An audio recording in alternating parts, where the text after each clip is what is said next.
Hey everyone, and welcome to Screams After Midnight. I am Peter, and that is Tim. And this is Halloween month. It's October. It's the October-thon. And we do lots of movies. And we had 3 Patreon votes this month. 3 minutes of playtime. I don't like that. Okay. I've done a better Macho Man impression before. That I didn't think I was going to do that before I did it. It was just when I held up my fingers that I was like, oh, that makes me think of Spider-Man and Macho Man. So I was like, I got you for 3 minutes of playtime. Oh, okay. So, that's fair. Well, I thought you were doing like a creepy uncle thing. No. Okay. All right. Sorry. Admittedly, the plot of the movie would lend itself to said creepy uncle thing, but no. I was doing. Surely I should become to uncle, but what? Yeah, it's. I'm not going to. Well, I'm going to dissect the whole thing because we're going to do that in a second. That's the whole point of the show. But yeah, so we had 3 Patreon votes for the month because it's October, and one of them was the franchise starter vote, which is, we'll do the first one in October, and then just over the next several months, the year probably with this one, we'll do the sequels from time to time. And that the winner was Hellraiser. The winner was Clive Barker's Hellraiser from 1987. So, I'm sorry, Tim. Leprechaun did not win. It's okay. This actually makes me happy for 2 reasons. Okay. One, I'll spoil right away, and that is the fact that I love this movie. I'm a big Hellraiser fan, but 2, I love the idea of forcing you to watch all the sequels. Like, because see, I was going to say, Tim. I get you love this one, right, and that's fair. But do you love the following 9 more than you love the following 8 Leprechaun movies, for example? I love. Obviously, I wouldn't say that I love them, but I do love the idea of you having to watch them. So that's okay. All right. That's and not comforting at all. But go on. Well, actually, I haven't seen all of them, so I'd probably seen the first 5 for sure. You've seen more than me. I've seen the first 3. I've seen up to 3 Hell on Earth, and then I've not seen past that. Well, so, you're in for a treat. I know there's one in space. I'm looking forward to that. I believe that one features Adam Scott as well. Oh, really? Oh, well, now I'm doubly excited. Doubly excited. And then the 5th one, I believe, is from one of your favorite directors, Scott Derrickson. You're kidding me. That asshole, Sinister and Doctor Strange. Oh, I hate him. Yeah. Now, I would venture to say that there's actually only really 2 Hellraiser movies, to be honest. I think everything else has just been a different script that they're like, need to keep the licensing on. So it's a Hellraiser movie now. Yeah, I mean, to be fair, I don't remember 3 feeling like it felt that way, or any 3 more than probably. Yeah, I think 3 is the one people lump most. Like the first 3, I think people kind of view as like a trilogy, and some might even say like like a pretty good trilogy or whatever. I think after that is when it really gets off the rails, and especially like the later ones when you're talking like 6, 7, whatever. I think it's very obvious at that point that you just had like a weird cop horror movie that you threw some Cenobites into. I'd have to double check, but I want to say that 3 was the last theatrical one, and then it was direct to video. That makes sense, yeah. Which is probably why it feels like there's a divide there. Maybe 4 was theatrical as well. Maybe it was after 4 that they stopped doing them theatrically, but it was around there where it switched to direct to video. Which, say what you want about Halloween and Friday the 13th and your Nightmare on Elm Streets, they never went direct to video. They were theatrical, hell, in one franchise's case, theatrical to this very month. So, but yeah, and those are the ones where I've not seen all the sequels for things typically. Like, those biggies, I've seen all of them, and I had before we started doing the show. Hellraiser, I saw the first one. I bought the Anchor Bay DVD in like 2004, whatever it was, when they did the special edition. And it came with 2 and 3, and that's when I first saw those movies. And I've not seen anything past that because I never went out of my way to see them because I'd heard nothing but bad things. But now, of course, over the next year or so, I am going to see all 10 of them, or whatever it is. I don't know how many are on. There is a lot. It's something like that. At least 9, for sure. To at least be fair to it, the whole idea of taking like another script and like turning it into a sequel to another franchise is not exclusive to Hellraiser or even horror movies, because I think the most famous example I like to bring up is Die Hard with a Vengeance, was a script called Simon Says, and then someone just said, make John McClane the main character. And it worked. It was like, okay, now it's Die Hard 3. Oh, cool. That works. But yeah, so yeah, we'll start spoiler free for Hellraiser. and we will warn you before we go into spoilers, and we'll get into this. So, how does one describe the plot of Hellraiser for a new person? So it's especially kind of weird because most people are familiar with, like, even if you haven't seen the movie, you kind of know the franchise, like, you know, Pinhead and stuff, but then it's actually kind of a small part in this movie. Well, yeah, like, I mean, maybe the plot of the movie, I mean, like, they're the backdrop to the plot, but the actual plot is that we have this Frank, Uncle Frank, because you got the main couple, Larry and Julia, and his brother Frank is into the kinky stuff, right? Into a bit of the S&M, and he's looking for bigger thrills, and he gets the box, right? The box. I never know how to pronounce it because the way it's spelled, it's like Larmchond like configuration, but I think it's like more like Larchmont or something. It's the box, and he gets the box, and he goes to he basically summons the Cenobites, and they take him to their hell dimensions for pain and pleasure of all kinds. But of course, it's something he probably regrets because it looks very painful and it's full of hooks. And there's I didn't remember that when you see like their world for a bit, that there's actually like dicks like on the wall. Oh, yeah. There's the pillar in the middle. There's a couple of dicks that are just like stapled to it, and I'm like, okay, all right. Oh yeah, wait. Actually, this might be worth noting because I could be wrong, but have we ever done a Clive Barker movie before? Don't think so. I think this is the first one. Oh yeah. Yeah, because like if you're not familiar with his work, it is like very sexual. Like he himself is I believe into like S&M and stuff. So you can really see that in his work. There's like I thought you were going to say he himself is a Cenobite. I was like, what? Well, you never know. But yeah, he's definitely like like his stuff is like is very horrific and violent, but also like there's a very like sexual very nature erotic to it as well. He's kind of like, he's not like H.R. Giger because their styles are completely different, but there's definitely like, he's like a different genre of H.R. Giger, if that makes any sense. I can see that, yeah. Whereas H.R. Giger's like almost like this gothic biology that's very sexual. Clive Barker's more your ridiculous kind of absurd erotic monsters. If that, I don't know if I'm making any sense here, but like, no, I know exactly. Yeah, what you mean. Like, I guess maybe it might be a little bit of a style that's hard to describe, but when you watch it, like, you can see it. Well, yeah, I think that's the thing though. When the trailer for Mandy came out, we described the bikers and that as Cenobites because that's how it's kind of like, how do you describe how cola tastes? You say it tastes like Coke. You have no other description for it. Like, that's just what it is. So. It's but the actual Dicks on the wall. Yes, dicks on the wall. But the actual plot of the movie is that he's taken from them, and then Larry and Julia move into the house, and he actually comes back because the blood. Larry cuts himself in a nail when he's moving the bed in, and the blood. That part really grosses me out. Oh yeah, because it's like building up to it for so long, and then the actual shot of the nail going into his hand is really brutal. So it's a very gory film, it's very graphic, and it's all practical effects as well, which looked very good and hold up. But he basically reforms, but only on the most basic skeletal level. And the plot of the movie is that Julia finds him, and Julia was secretly having an affair with him, and is very turned on by Frank and his like evil, sexy ways. And she has to lure in innocent men to kill them so that their blood and life force will fuel him to become more and more human again. Because he has to escape, because he doesn't want the Cenobites to come after him, because they'll be wanting to know where their pet is. And that's that is the basic gist of the movie. And then the other main character, of course, was Julia. Kirsty. Sorry, Kirsty, you're right. What's Kirsty on this cast list? She's like, oh, there she is. Why does she have two names? Everyone only has one name. She has two names in the cast list. It's weird. Anyway, yeah, Kirsty, played by Ashley Laurence, is of course the other main character who kind of becomes concerned. It's funny because you go into it, it feels like she's supposed to be the main character, and she kind of becomes the main character in the second half. Yeah. But in the first half, it's very much Julia who's the protagonist, I feel. Yeah, I would agree with that. Yeah. So it's kind of an interesting structure in that way. You already spoiled your response to this question, but how much do you like Hellraiser, Timmy?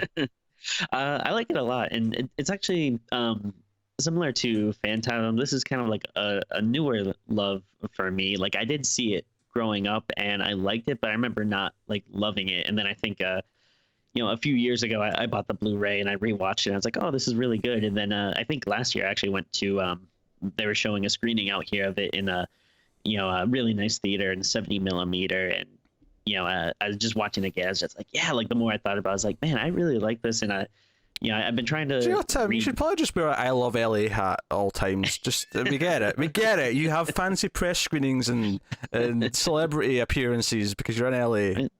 Yeah, it's great. It's pretty fun. I actually walked by Val Kilmer earlier this week. Was he looking healthy, or was this like depressing Val Kilmer? It's kind of depressing. I didn't recognize him at first, but I was like, I was at a screening for this new show that my friends in Dream Corp LLC. Everyone should watch it this Sunday, actually. It's premiering, but afterwards we're hanging out and walking through the theater, and then my friend was just like, "That's Val Kilmer." I just looked up, I was like, "Oh, so it is." I like how your friend didn't sound excited when he said that's Val Kilmer. He was just deadpan. Yeah. I'm stating a fact. That is Val Kilmer. But anyway, yeah, LA is great. So is Hellraiser. The more I thought about it, the more is like, it's one of those movies where it like kind of like slowly climbs my ranks, and I'm like, I really like this, and I've been trying to read more, so I've been reading some Clive Barker over the last couple of years, and actually read Hellbound Heart, which this is based on, which the movie is pretty faithful, which makes sense because he directed it and wrote it. So it's a weird, I don't know if I'd recommend people need to read the book because it is so similar to the movie. It's not like you'll get much difference, but it's a short and kind of easy read. But yeah, it's and it feels very unique. Like when you're doing the description of it, it's like, there's not really like a lot of movies like that, and the practical effects are so good. Like, can't really think of much stuff that kind of compares to it. So this is a really solid film. That there's a few things I don't like about it, so it's not perfect, but overall, big fan. I like it a lot. You kind of hit partly on why I like it so much, I think, is how unique it is, because this came kind of towards the end of the slasher boom, right? And I feel like this kind of falls into like a special category where it's not really part of that boom. It's of the 80s. It feels like a movie made in the 80s, but it doesn't feel like it's part of the era in terms of what all the other movies were doing. It feels like so unique in terms of its plot and its structure. And I think that's kind of why even Hellbound, which I know a lot of people like. Now, I might like it more when we watch it again. I've not seen Hellbound in like 10 years. But I didn't love Hellbound that much when I saw it the first time. And I think it's because this movie is this plot. It's this plot about,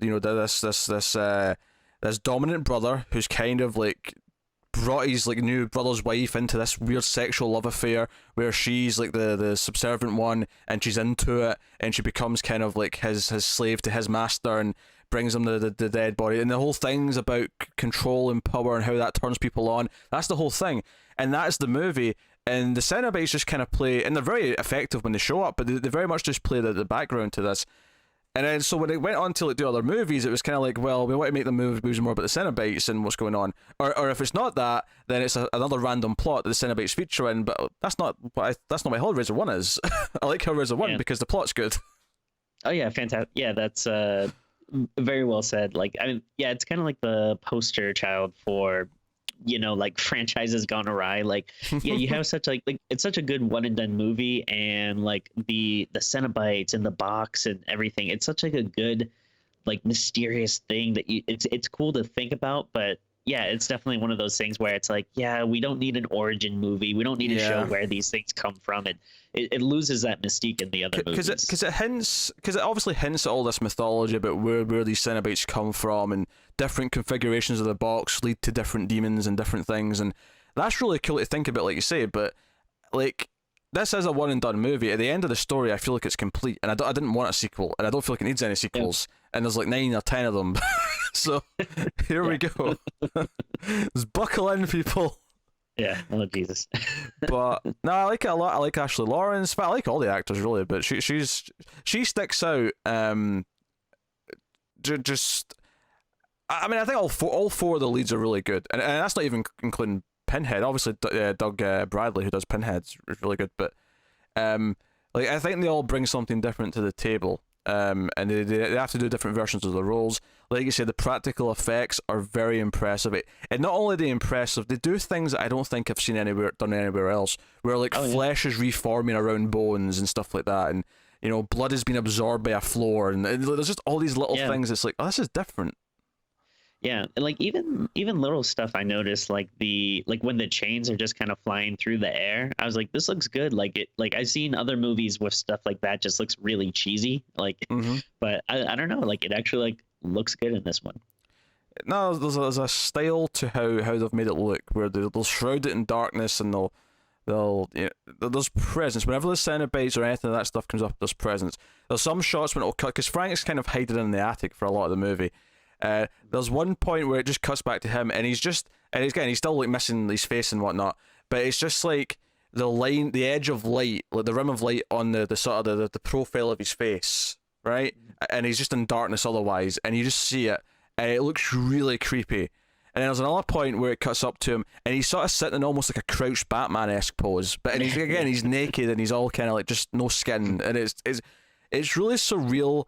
And like, I mean, the word unique cannot be used. It's obviously grotesque, but in like a fun way. It's like really grotesque, but it's fun. And then the Cenobites, other than Pinhead, I do not know the names, so I will refer to them henceforth as Pinhead, Lady Cenobite, Nemesis from Resident Evil 3 Cenobite, the Thumb.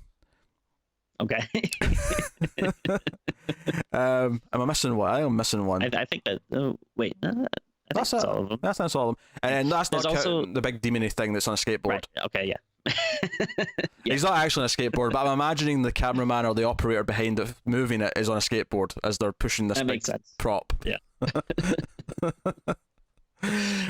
yeah, it's cool that like they all look unique, and they all kind of seem to have a similar presence. Or I'm sorry, like they all have like their own unique presence in each one. And again, it's just really cool, like when you're seeing them, and like most horror movies, you'll have like one monster, and this, like you get like 4 or 5 like really cool, unique individuals, and again, your imagination kind of runs away and be like, oh, like this is so cool, like where do these things come from? What are they doing to people? Like they're so intimidating, and it's like so scary that like they're doing all this stuff, but it's like to them it's like pleasure. Like part of it is that the kind of that whole like sadomasochism thing where it's like pain and pleasure, like 2 sides of the same coin, but you kind of like get a little more than you bargain for when you like exactly. It's a story about someone going for the extreme more and more, and this is what it leads to, and it leads to just misery and pain for everyone involved, pretty much. So yeah, it's good. It's good how it plays with that. And I like how they all feel unique, but they have like a theme. They're all connected by a theme. They all look like they belong as a group. Yeah, I could see them like hanging out, like together. That's really not what I meant, but yeah. But yes. Obviously, again, the look for Pinhead's great. The voice is great. The box, you opened it. We came. Yeah, I always forget, like there's like a lot of good lines in this. There's like Jesus wept, and we will tear your soul apart, and that's another good one. Yeah, tear your soul apart's a good one. Or my favorite line is where he says like what, like don't cry, or like don't waste your tears, or whatever, or no wait, don't cry, it's such a waste of good suffering, or something like that. But another really good one. I love it. I can't remember it. No, it's good. If you like I say, we keep saying the word unique. I think even the tone feels kind of like special. Yeah, I agree with that. It does feel otherworldly, like we're tapped into a different like world or something like that, a different like way of thinking about things. And I guess that's where it helps, where the director and writer is a guy who is into the stuff that he's telling a story about. Like this is all like almost a metaphor, or I'd almost call it the Buffy thing. The hit television show Buffy the Vampire Slayer, where it takes the real thing and turns it up to 11. Again, the example I was using Buffy. Teenagers think high school feels like hell, so in the show it's literally on a hell mouth. This is like so that's just taking the S&M stuff and then turning it into literal monsters like actual demons. Yeah. So one thing I really like about it too is I sometimes I forget this when I watch it, but Unlike other horror movies where usually like the victims are like teenagers or whatever, like the victims in this are all like shitty business dudes, like middle-aged men. Yeah, they're all middle-aged business dudes. yeah, it's all like like middle-aged white business dudes that want to cheat on their wives. It's like, yeah, like who cares? Who cares? Kill them. Yeah. Some of the deaths are really cool. Some of the gore effects are really good. It's like when you describe the plot of this movie, it doesn't sound like there would be a lot of like good gore practical effects, but it's full of them. Like it's actually full to the brim of them. It's just kind of cool, actually. You don't expect it. And it's very it does a lot considering how contained it is, because it is pretty short. Yeah, is it less than 90 minutes? It's just about 90 minutes, almost. I think. Hang on. Like I think it goes by like really quick. Like it really doesn't drag at all. And then it's fairly contained in location as well. It's mostly in the house. Just the house. Which actually I like the house in this because it feels different to every other. Like I feel like in movies it's always the same kind of house that's in a movie, right? It's always the same. Stairs in the middle, they go upstairs, downstairs, right? Whereas this felt like more of a sort of typical, it's still a house with floors, but it's like more of a smaller house that more like families actually own, right? As opposed to the big, upper middle class house that you always get in movies. I like how narrow the stairwell is, or the staircase is. Yeah. Are you trying to say that the house itself is a character? No, I'm not a douchebag, so no, I'm not saying that. No, you are right, actually. Yeah, like I like how narrow the stairs are, and it does like lead to like some confrontations later on where it's like usually people are kind of like running all over the place, and in this place, there really isn't like that much to go, and even like on the stairs and stuff, it's like a really like small space. And I mean, helps with, there's a lot of movies where it makes sense why they pick a big house, like Home Alone. The reason why his family's so rich is because for that plot to work, the house has to be big so he can run to other locations and hide and whatnot. It's just a plot reason, right? I mean, often I feel like that's the standard. You have a house like this. I feel like, and that's a bit bigger than other movies. I'm not saying that's like the standard house you get in all movies, but I feel like this feels like a bit more crammed. It feels a bit more narrow, which is a bit more common, I think, for a lot of people. But it's also, like you say, there's not much room to maneuver. So when two people are on the stairs at the same time, they're blocking each other's way. So it feels like you're held in a box tight. A box almost like the box. Like everyone's in a box. Oh yeah. And they're trying to break out with pain and pleasure. So I like that. I like the house in this a lot because it feels like such a different house to other movies. And that's not to say that the big houses aren't also like common and realistic. They are. It's just those are always the ones in movies. So it's just nice to get a different type of house in a movie. Yeah. So yeah, that's how it feels. Yeah. Music's really good. Christopher Young's score. Yeah, it's one of those ones where when you're thinking like kind of classic iconic horror scores, it doesn't jump out at me, but whenever I rewatch the movie, I always go like, oh, like yeah, this is a really good score. I actually bought the vinyl for it. Well, okay, all right. That's a thing. Have you had a record player for long? I feel like this is a recent development of you buying vinyls. Well, I might have mentioned it before in the podcast, but I do have a record player, but I do not have speakers. Oh, you have mentioned this. Yes, no, fair. That's fair. No, we've had this conversation. Yes, that's why in my head I was like, you can't play vinyls. I'm pretty sure you can't play vinyls. That's why. No, I can play them. I just can't listen to them. There's a difference. Come on, that is a minute difference. They're still useless. What does a spinning record with no audio do for you? Sometimes the spin is fun to look at. I pity your wife. I really do. I pity her. I just imagine Tim putting the CD on, but he puts the record on at the same time. The CD's for the audio, but the record's for the visual. It's spinning. Yeah, but the music's playing. Anyway.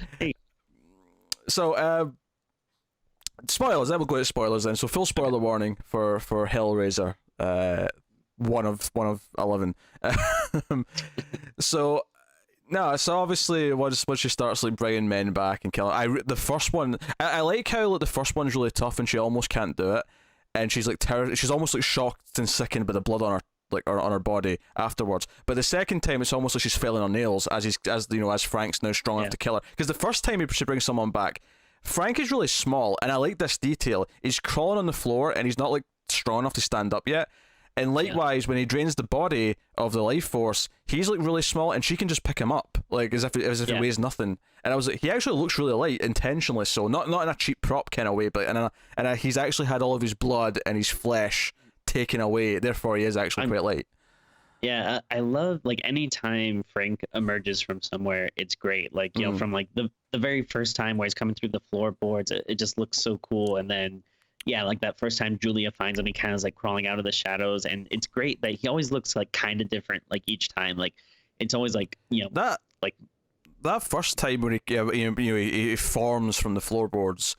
I find it hard to describe that. It's kind of like a mix between a werewolf transformation, an effect from The Thing, and just I don't know, all different things. It feels like a little like bug-like to me, kind of.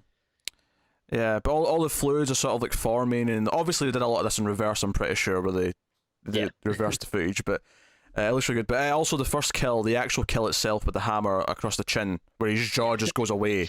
Oh, ouch, yeah. It's beautiful. Yeah, beautiful there's stuff.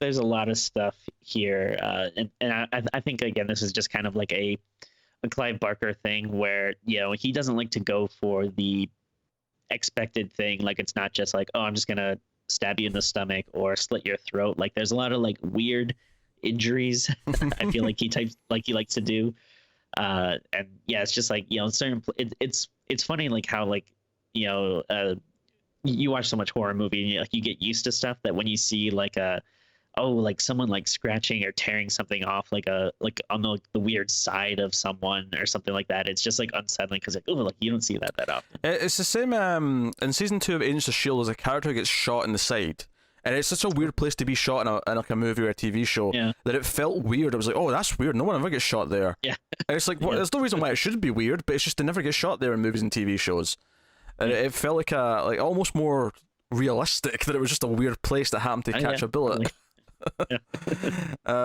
But yeah, I agree. There's some weird injuries and deaths, and obviously the sexual side is a big theme in the movie. Even right from the introduction, when Julia's getting shown around the house and she kind of hates it, she finds like Frank's photos and she's like staring at them, and she's all like oh, like all these sex photos she's got of with other women, and she starts thinking about how they met, and we get some flashbacks as to how they met. But like the fact that the moving guys who are putting the bed up the stairs.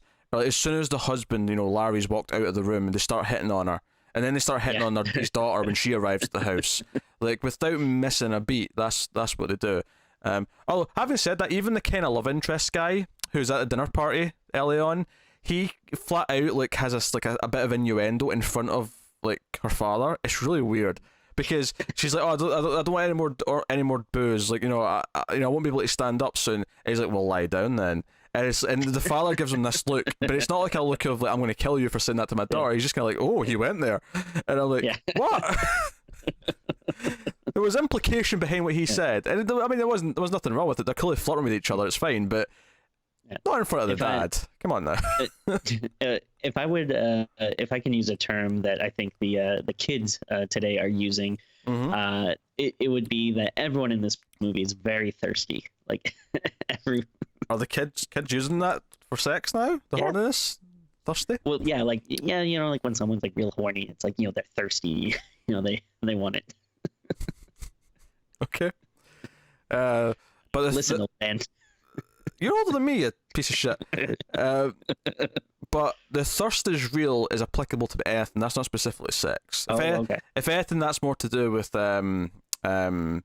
like media. The thirst is real when something's doing well. The thirst is real. Okay. Usually something that's coming back after a while. Like right now for me, with the Resident Evil 2 remake, the thirst is real. Because there was new footage over the last couple of weeks, and it was glorious. Oh, okay. I guess for me it would be a new Hellboy movie. The thirst is real, yes. You're looking forward to Resident Evil 2, what are you saying? Yeah, of course. I'm very looking forward to it. I'm not, one of the things that sucks about having a, full-time job and stuff and being away most of the day though is I feel like I miss like a lot of news stories and stuff. So I haven't really been up on too many trailers or whatever details they've been releasing on it. I will send you a link, Tim, and if you're anything like me, you will be smiling from ear to ear when you see the locked doors and the places they can't go until they find keys and shit. And liquors and all sorts. Anyway, I'm going off track because I'm talking about Resident Evil 2. Liquors also kind of Cenobite looking almost, just on all fours.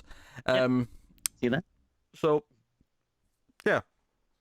Goes very sexualization's a big theme in the movie. There's also oh, there you go. Or I mean, even like with the again, it's like a little bit of a S&M kind of thing. The whole relationship between Frank and Julia, like she because she's like a very strong woman, and you can see that she kind of seems to be like the one in charge when it comes to Larry, but with Frank she's like completely submissive. And it's kind of like she normally wears the pants, but when it comes to Frank, she likes the fact that she's not in charge. She likes the fact that he's dominant and that he takes control. No, there's definitely elements of that with those two. And we can't overlook the mysterious homeless guy who turns into a gargoyle with wings at the end. A skeleton gargoyle, no less, and flies off. And then the box makes it back to its original owner so that it can sell to someone else at the end. What's your pleasure, I believe is the line.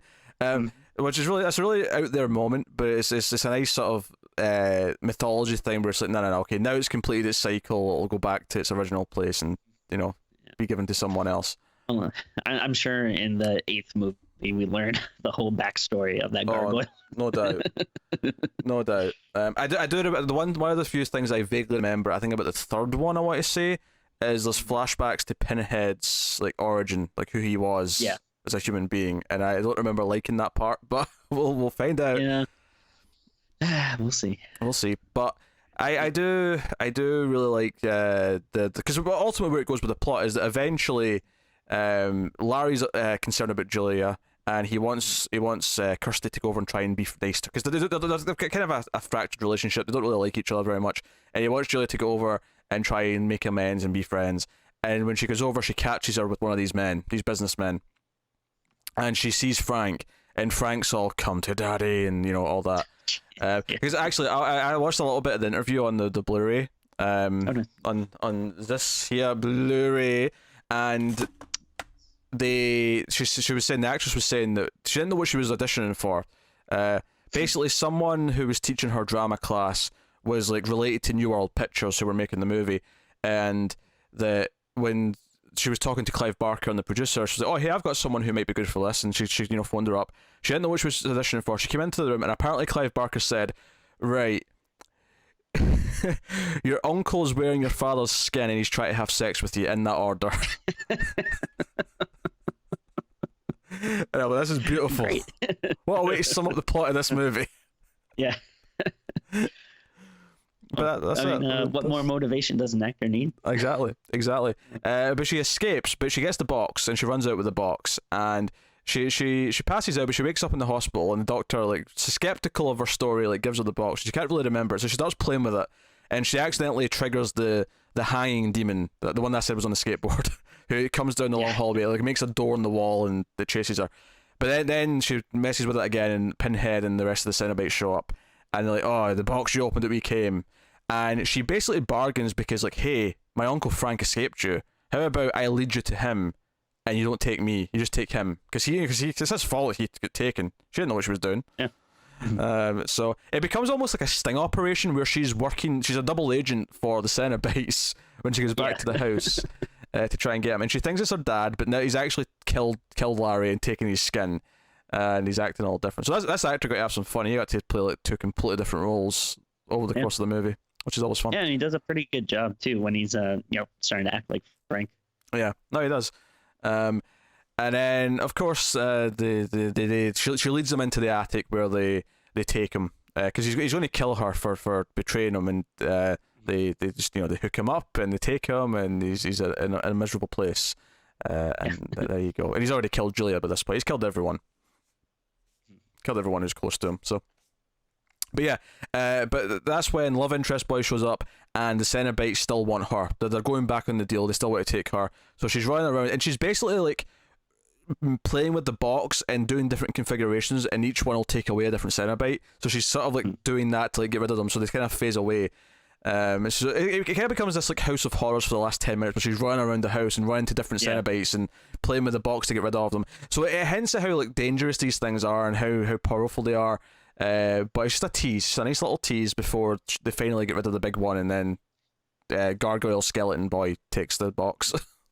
Yeah, like I actually really like the scene where she's kind of like running down the stairs, and it seems like all right, they have Frank, so they should have what they want, so she should be good and free to go. And then, but before she can come down the stairs, the female Cenobite is up there, and again, like these stairs are so narrow, like she's coming up and she's like dragging her hook like across the wall, and she's like, oh, like you're not gonna leave us yet. And that's when it like you can really start to feel like some scares and tension where you're like, oh damn, like she like can escape, but then she somehow uses the puzzle. Like this might be kind of a weird complaint, but like I don't know, like I do find it weird, like I can't really figure out the puzzle, like I can't really figure out how you solve it, and then also how like you use it to like get rid of these things.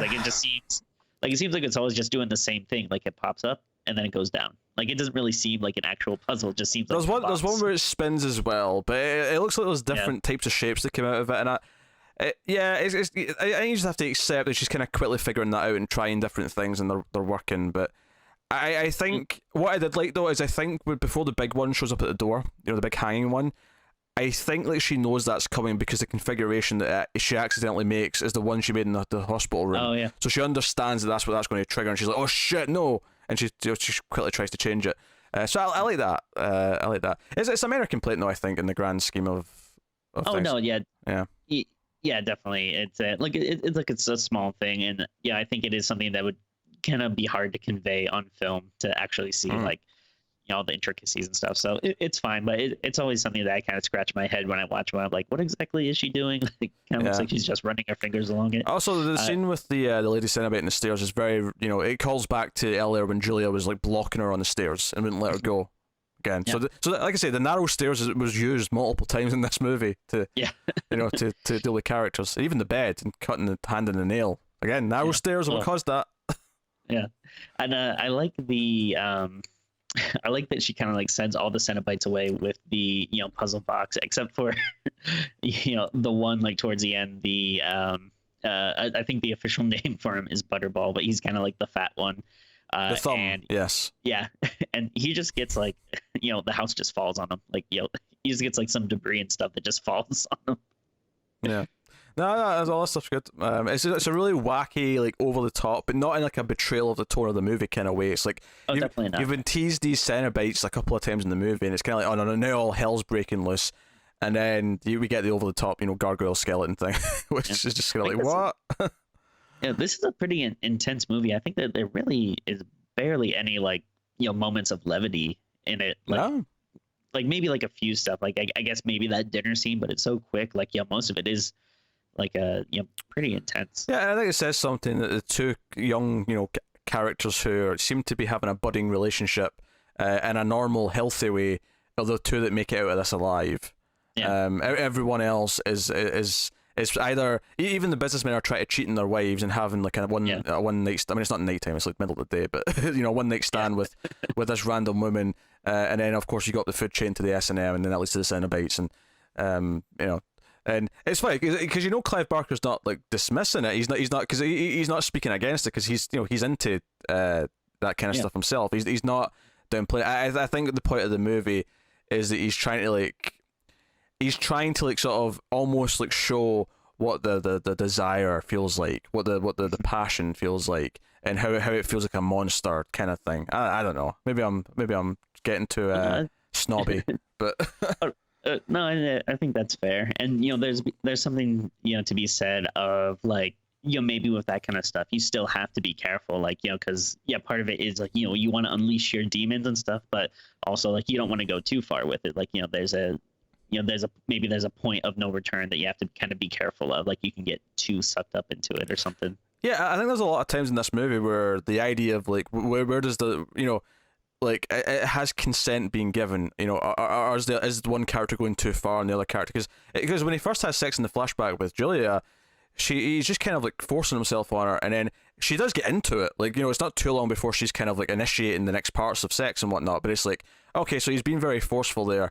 And then there's scenes later on where her husband's kind of trying to initiate sex because she started it first, and then she kind of starts to act standoffish and says no, and screams no at one point. And he's like, oh, well, what the hell? So it definitely sort of brings that up a little bit and plays with the idea of anticipation, because the first businessman, when she starts acting weird and she's like feeling hesitant about like leading him up to his death, where he says, oh, you're not going to change your effing mind, are you? And he gets really angry at her. So that's definitely in there and playing a little bit of a role in the themes. Like I say, very sexual themes, very, very... Yeah. The idea of consent and the idea that I guess both parties have to be into the weird thing as well. Like it can't be one-sided. It can't be like someone saying, we have to do the weird thing, right? Both parties have to be like, no, we're both on board with this. Safe words. There's no safe words in this movie. There should be safe words. Another thing I like too is the you never really see exactly what like Frank does with the like his victims, like, yeah, sure, like you obviously assume that he's kind of like absorbing them somehow, but you don't really know like exactly how brutal. I think there's like one scene where you kind of start to see him just kind of like put his finger into like the person's neck and stuff. It almost like he was about to bite them like a vampire, which would kind of make sense if that's what he was doing. But then his fingers just started digging into him. I was like, okay, all right. It feels like very vampire-ish. Like he's obviously not like a full-on vampire, but you can kind of see like the similarities. Between that. Yeah, I think it's more about feeding off other people's misery and like death than than it is about the. Because obviously vampires are very sexual a lot of times as well, with how they the idea of seduction and taking people over. Like it's definitely part of it. Oh, okay, fine. Yes, I want to suck your blood.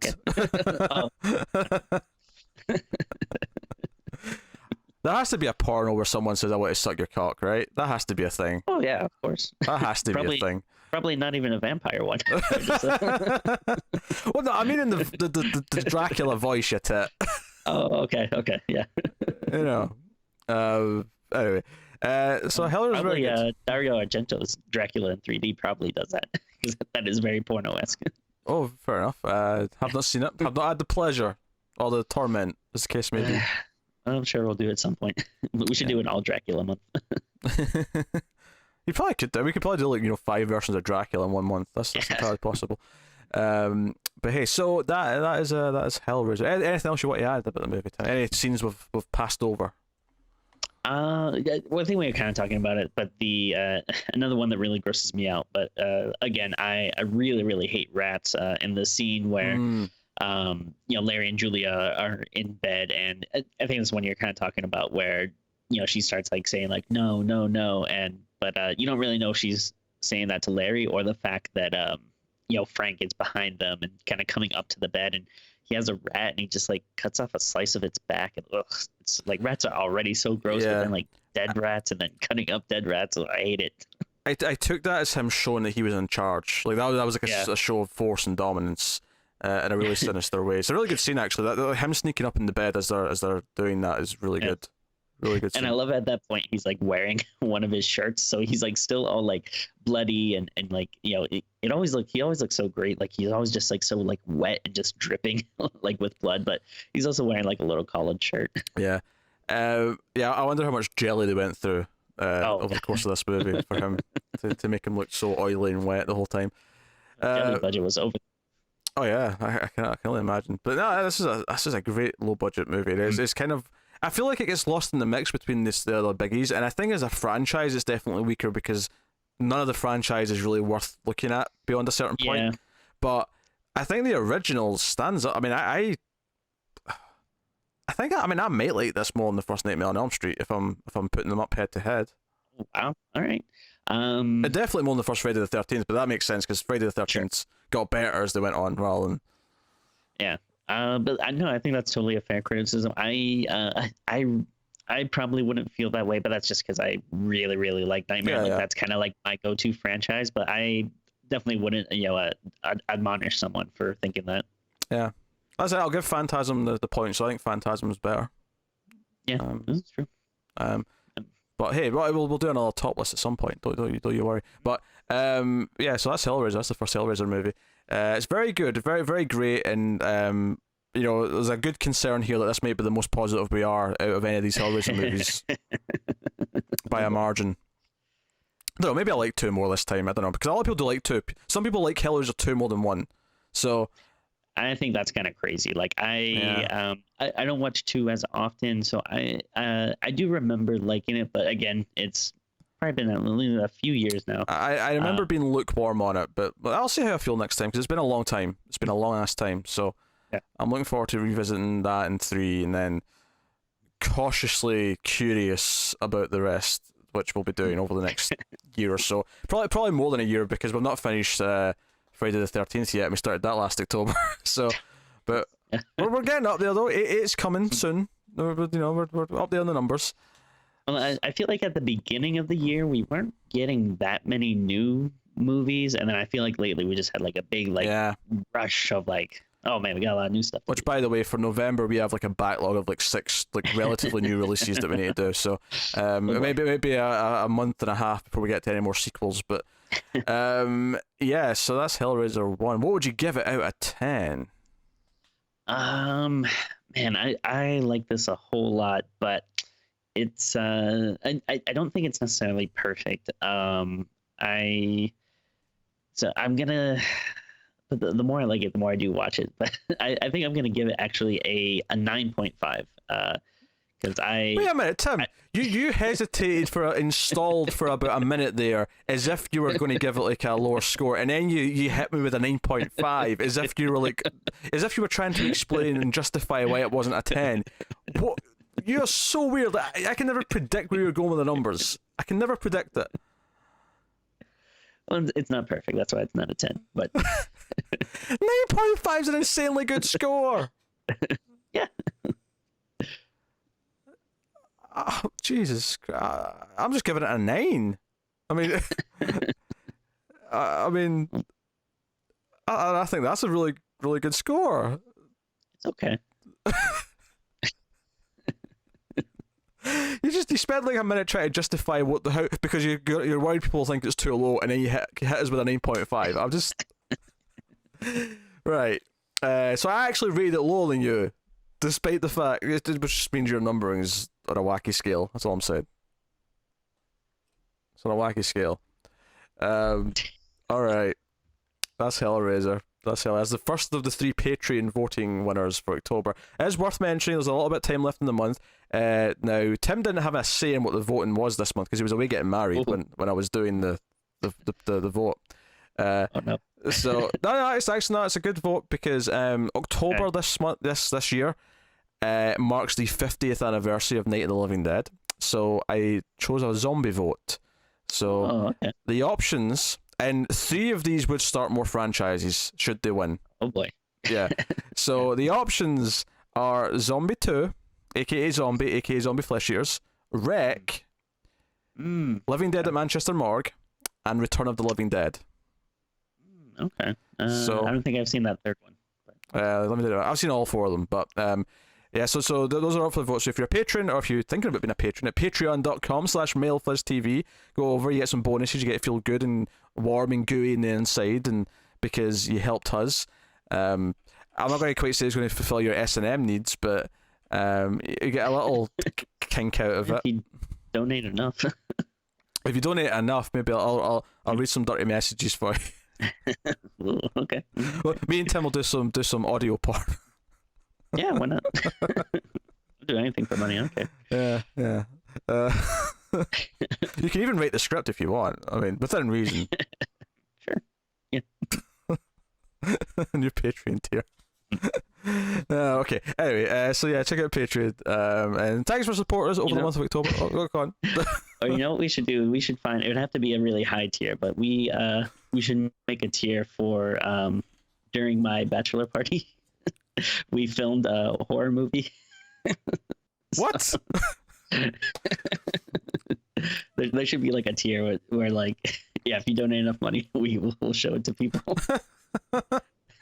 Okay, that's the $10,000 goal. Is Tim's bachelor party horror movie, which I'm assuming is absolute garbage. Oh, we were Drunk. very, very, Yes. very drunk. Yes. I filmed it completely with my iPhone. Of course, I wasn't expecting. No, you went and rented a proper camera in the middle of the night. And there's and after I filmed it, we watched all of it, and then as soon as we watched it, we are like, well, we gotta make a sequel. So then we filmed another one. I have no words. I have no words. All right. Well, that's been Screams After Midnight. That's been the first of the 3 Patreon vote winners for October. We'll see you for the other 2 later in the month, which isn't too long because there's only about a week and a half left in the month, so you can look forward to that. But even less bit of time this goes out, actually, because there's a few episodes already recorded still to go out, so you'll be getting those. But that is us. So there's a really special one coming up. There's a really special one that we did for this month. There's another special one that I was hoping we'd do for October that we didn't quite get to, so that'll just come probably. Maybe that'll be a Christmas treat. But there's a really special Canadian film coming up soon. So look forward to that. I'll tell you what it is after time. I don't want to spoil it on the show. All right. So that has been Screams After Midnight. It has been Hellraiser 1. The other Hellraisers will follow. You clicked the link. I remember what it is. Oh, there you go. You spoiled my joke. You cut in halfway through my joke. Sorry. I was going to say you clicked the link, we came, but Oh. if you click the like button, we'll come again. Oh, there you go. I'm sorry, that was a terrible joke. I liked it. Like, subscribe, all the usual stuff. Guys on Patreon, as I've said. Twitter at Screams Midnight for the specific Screams After Midnight Twitter. And you get me on Twitter at Wibble89. And you get Tim at Tim Vergulish. And that is us. Happy October, happy Halloween, happy Octoberthon. Thank you for being with us. We'll see you next time. Keep watching scary movies, guys. Goodbye.